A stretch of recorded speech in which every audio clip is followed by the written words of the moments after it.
अस्सलाम वालेकुम दोस्तों, वरी अपडेट तव्हां शेयर कंदा हलूं। दुलाब ड्रामो अची वियो। जी हाँ दोस्तों, दुलाब ड्रामे जी पहिरीं एपिसोड कहिड़े ॾींहुं हलण वारी आहे? छा नए हफ़्ते, छा अॼु हलंदी, छा अॼु राति हलंदी, या नए हफ़्ते सूमर खां स्टार्ट थियण वारी आहे?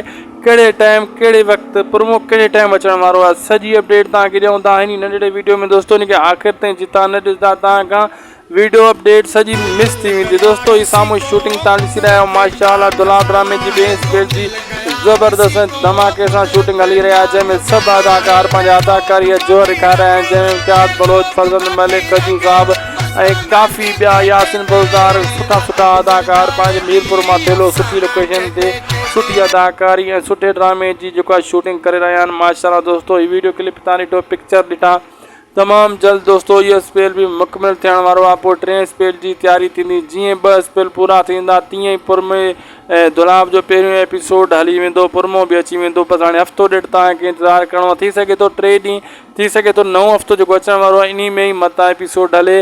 ॿुधायो ईअं पियो वञे, जंहिंसां असां राब्ता कया आहिनि हुननि चयो त बसि हाणे कुझु ॾींहं दोस्तनि खे इंतज़ारु करिणो पवंदो, तव्हां अपडेट ॾेई छॾियो।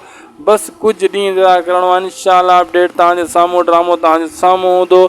ऐं दुलाब अहिड़ो बहितरीनु ड्रामो आहे, जेतिरी तारीफ़ कजे दोस्तों घटि आहे। माशाअल्लाह। उदासी टीवी खे लाइक, सब्सक्राइब, हिन वीडियो खे शेयर कंदा।